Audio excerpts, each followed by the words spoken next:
putting an end to identity politics. This is the Kevin Jackson Radio Show. Welcome back, everybody. Kevin Jackson here. I'm talking about an article that I read, and it was a powerful woman. Her name is Britt Marling, and she's explaining in The Atlantic how she met Harvey Weinstein, and she had decided that she did not want to go to Weinstein as a whiny little actress, but more as a storyteller, someone who's written a screenplay, and Harvey Weinstein could either say, yeah, I want it or not, but she was then free to produce her own stuff, yada, yada, yada. And I love the article because it's got so many contradictions. He's talking about the inner belly, the inner workings of Hollywood, the ugly underbelly. And she's saying, things like, well, Hollywood is set up for old white men. And I'm thinking, where have I heard that before? These are old white leftist men that nobody's complained about.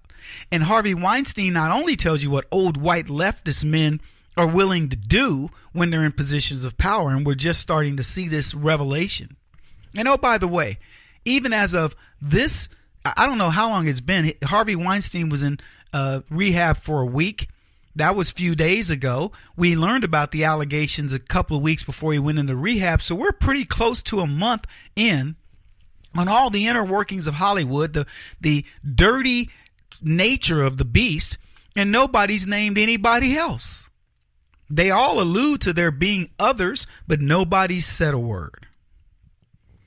So I want to go back to Ms. Marling, Britt Marling's article, where she's talking about now she's had her first meeting with Harvey after she's been to Sundance Film Festival with 2 successful films in 2011. And we fast forwarded to 2014, a meeting with her and Harvey Weinstein. She says, when the industry had deemed I was legitimate fresh meat, I was in some ways in a slightly different position from many who had walked this gauntlet before me. I too went to the meeting thinking that perhaps my entire life would change for the better. I too was asked to meet him in a hotel bar. I too met a young female assistant there who said the meeting had been moved upstairs to the suite because he was a very busy man. I too felt my guard go up, but was calmed by the presence of another woman my age. By the way, a woman who represents women, leftist women in Hollywood, who knows what's about to happen and gladly sets up this woman to go up to Harvey's suite. I too, she said, felt terror in the pit of my stomach when that young woman left the room and I was suddenly alone with him. I too was asked if I wanted a massage, champagne, strawberries. I too sat in that chair paralyzed by mounting fear when he suggested we shower together. What could I do? How not to offend this man, this gatekeeper who could anoint or destroy me? Now, I could go back to the time when I talked about women can make a choice. We all have choices in life to decide, do I want to go for the money, go for the gusto, or do I want to go for my morality? Do I want to sleep well at night being who I am? And this woman, well, I'm not going to finish. Let me finish the story with her later. But many of these starlets, and we did a thing, it was called Harveys Girls, 8 women who were supposedly slept their way to the top, and it had the girl from Hunger Games, and it had Jessica Alba, and I'm just naming a couple I remember off the top of my head. And I don't know whether they slept their way to the top or not. That's what somebody else alludes to that's in a Hollywood insider. Would it surprise you to learn that these women succumbed to some degree to Harvey Weinstein? Here's what I can tell you about both Jennifer, whatever this girl's name is that did the Hunger Games, and also Jessica Alba. Neither one of those girls is anything to write home about. Neither one. You could say Jessica Alba's a pretty girl, but pretty girls are a dime a dozen in Hollywood. She's not a great actress, that's for sure. The other girl is supposedly some great actress. I've watched a few of her films, and you could have put any person in there, and I wouldn't have noticed the difference in the role. I'm just being honest. Her role in Hunger Games wasn't so unique that you were like, oh my gosh, she so captured it. I've seen roles that you go, man, there's only 2 people or 1 person that could do that role and sell it. So don't talk to me about these girls being so amazing. And they came out of nowhere. Oh, you know who the other one is? Sienna Miller. Sienna Miller was in the movie with where She played Chris Kyle's wife, married to, I can't remember actors' names, but he's considered a hunky dude. And he played Chris Kyle. Anyway, Sienna Miller came out of nowhere. I had never seen this woman in anything, and suddenly, bada bing, bada boom, she's in 3-4 movies. Movies that I was like, that's Sienna Miller. Saw one the other night. I went, that's Sienna Miller. Whoa. Didn't put 2 and 2 together until the Harvey Weinstein thing that we found, where it said these 8 are actresses who are rumored to have slept their way to the top. There you go.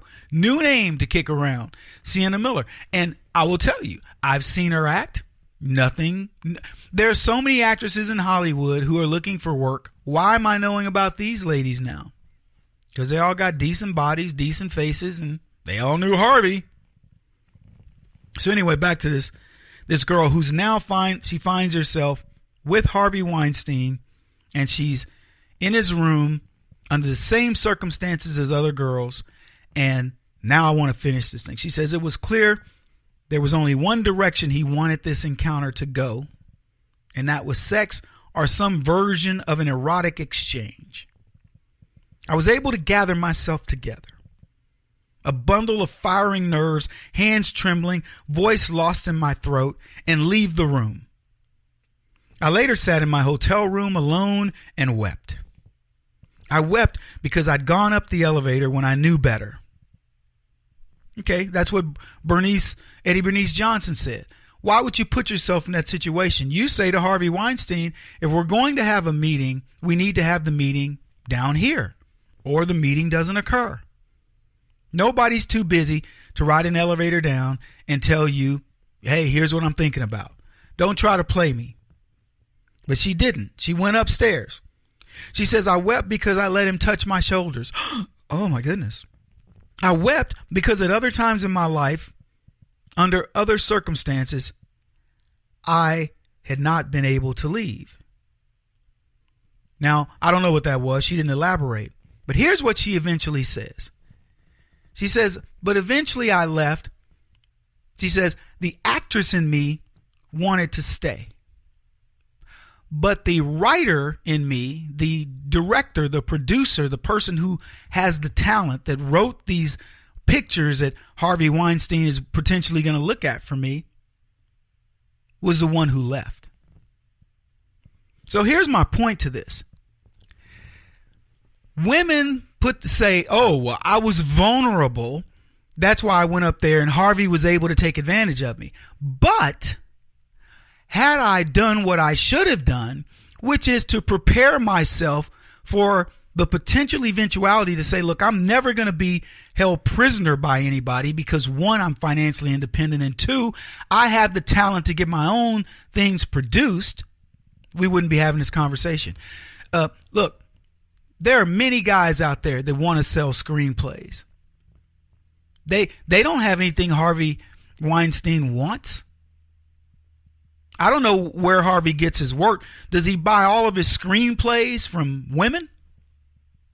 Because guys go in there with their screenplays. They have no physical attributes that I can think. I don't think Harvey's gay. Harvey Weinstein is gay. So they go in and go, hey, Harvey, here's what we got. Here's my pitch for my show. Here's my pitch for my movie, my TV show, whatever it may be. And Harvey Weinstein sits there and goes, yeah, he's still God. What's he requiring of guys? Here's the point. Guys don't have anything to offer except talent. That's why we excel at it. That's why we do it. That's why we say, you know what? I'm going to write something spectacular. I'm going to do something spectacular because I don't have feminine wiles. Women know that they can use these feminine wiles and get things done. And the choice is yours. I get that Harvey, wouldn't let some people leave through a door while he watered the plant. Now, I'm using my finger quotes on that. Okay, horrible thing to happen, disgusting or whatever. And perhaps Harvey forced himself on a woman or two in his hotel room, which makes him even a bigger scumbag. But the fact is, the majority of these women who decided that they were going to build their careers, and they have built massive careers. Gwyneth Paltrow, one of the biggest female stars out there. Angelina Jolie, big star. Many others. They could have said no. They could have just flatly said, I ain't doing it. And to my other point, and I've been making this for a long time, what if all the women said, we're not sleeping our way to the top in Hollywood, period. You're going to reevaluate us on our talent. You know what you would be, women? You would become men then, because that's all we have. We don't have anything to negotiate with Harvey with. So this girl wants to say the man part of her left that room. He won't stop until he's the top-rated radio talk show host in America. What kind of weird competitive freak are you? This is the Kevin Jackson Radio Show.